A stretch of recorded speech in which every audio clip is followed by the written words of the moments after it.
Saudara, apa kabar? Semoga sehat selalu ya. Kali ini menyemangati para mahasiswa ya, walaupun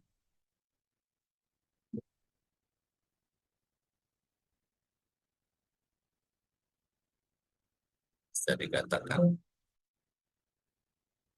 waktunya terbatas, tapi saya coba untuk terus bisa berbagi ya, sebagai bahan lah untuk saudara-saudara berdiskusi. Karena ini banyak hari libur ya, biar saudara-saudara nggak terlena nanti.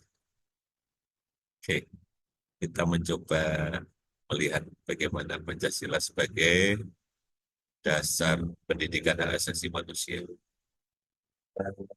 Tentu saja ini sebagai satu proses pembelajaran ini yang bertujuan untuk menumbuhkan pemahaman, sikap, keterampilan.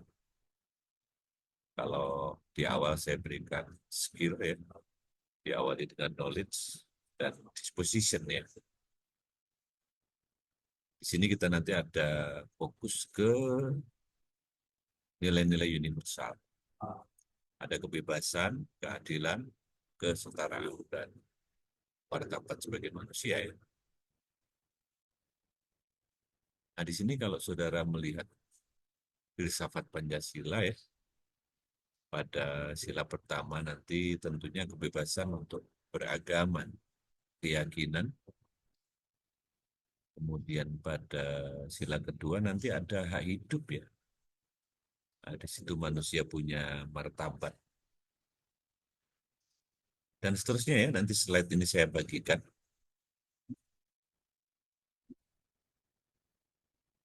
Nah, kalau kita bicara urgensinya, kenapa kita mengangkat tema ini dalam salah satu sesi kita, karena kita tahu bahwa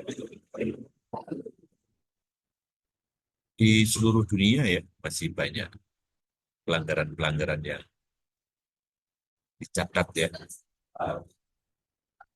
dengan menebalkan nilai-nilai yang ada pada diri kita yang sama-sama kita sepakati, diharapkan itu nanti bisa mencegah. Tentu saja di Indonesia juga kita punya catatan ya. Nah, kesempatan ini juga saudara nanti bisa renungkan bagaimana menginternalisasi semangat toleransi, empati, dan tentu saja kalau kita bicara Pancasila ujungnya adalah kesejahteraan umum ya. Kalau kita lihat di bahasa pembukaan Undang-Undang Dasar 1945. Nah, pendidikan ini juga menjadi dasar etik ya untuk membentuk regulasi kalau nanti saudara-saudara jadi pejabat ya, senator, buat kebijakan ya. Nah, dalam hal ini peraturan perundang-undangan nanti punya fungsi untuk social engineering ya, bagaimana masyarakat itu dibentuk. Nah, kalau kita bicara landasan historis dan yuridisnya itu, saudara nanti bisa cermati dan kita diskusikan di pertemuan di kelas yang akan datang ya. Nah, dinamikanya adalah tentu saja saudara bisa lihat nanti apa yang sudah terjadi, situasi sekarang seperti apa, dan kita bisa membuat satu visi ya ke depan kira-kira seperti apa baiknya. Nah, di situ nanti tantangannya ya, bagaimana pendekatan kontekstual. Ya. Kita juga punya nilai-nilai lokal kan. Di Jawa Barat ini ada kearifan budaya Sunda ya. Pak Gubernur sekarang ya, yang lagi gencar-gencarnya itu. Kita juga nanti akan mengintegrasikan ya, memahami bagaimana pendidikan ini diintegrasikan dalam kurikulum, baik kurikulum sekolah maupun perguruan tinggi. Bagaimana penerapannya? Ya kalau di kampus ya saudara nanti bisa saudara bandingkan nanti dengan bahan-bahan lain, saya sudah siapkan. Bagaimana kalau kita fokus ke inklusivitas, non diskriminasi, ya, nanti berkembang juga bisa ke forum diskusi lintas ideologi. Nah, kalau pengembangan kebijakan yang melindungi kelompok rentan ini, nanti saudara bisa pantau bagaimana. eh, Kalau di Fakultas Hukum biasanya ada melihat ya bagaimana DPR membuat draft-draft peraturan perundang-undangan itu ya. Dia rencanakan tahun ini apa saja yang dilakukan ya terkait dengan pengembangan eh, peraturan perundang-undangan ya. Di Kota Bandung mungkin juga menarik ya kalau saudara cermati bagaimana eh, pelanggaran terhadap perlindungan anak ya. Saudara masih melihat di perempatan jalan ya eksploitasi anak.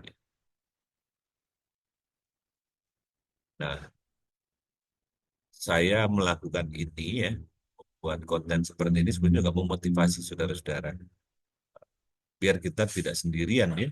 Kita kita isi ruang-ruang digital itu dengan konten-konten yang baik ya. Nah, kalau kita bicara penerapan nilai Pancasila, misalkan fokusnya pada inklusivitas ya, maka dalam konteks ini berarti apa? Kita menciptakan ruang belajar yang terbuka ya. Di situ ada keberagaman, nggak boleh diskriminatif. Ya, jadi kita satu bangsa ya. Kalau di dalam konteks ini eh, menerima perbedaan suku, ya, keberagaman agama ya. Kalau ras tentu saja ya, gitu. Nanti terkait dengan nilai-nilai universal. Kalau jenis kelamin, saya kira saudara bisa lihat bagaimana ada apa, kesepakatan ya atau kuota perempuan ya di dalam pencalonan anggota legislatif ya. Kemudian kalau kita bicara inklusivitas ini juga masuk ke latar belakang sosial ya. Tidak membedakan antara yang kaya, yang miskin, atau pandangan politik. Dan sekarang ada yang pro Jokowi, ada yang anti Jokowi. Kalau kita bicara inklusivitas itu nggak boleh membuat terjadinya diskriminasi ya. Nah, kalau kita lihat sila ketuhanan yang Maha Esa nanti ini saudara bisa cermati poin-poinnya yang ada manusia, sila tiga, sila keempat, dan sila kelima ya. Saya sudah siapkan untuk bahan liburan saudara biar nggak terlena ya. Oke, liburan boleh tapi ya ada bacaan lah ya. Saudara bisa mempunyai inspirasi lah nanti untuk mencari bahan-bahan yang begitu banyak sekarang saudara bisa dapatkan. Itu juga nanti dibahas sampai sila kelima. Saya kira itu ya untuk malam ini. Jangan lupa jaga kesehatan ya selama beristirahat. Tetap semangat ya. Terima kasih.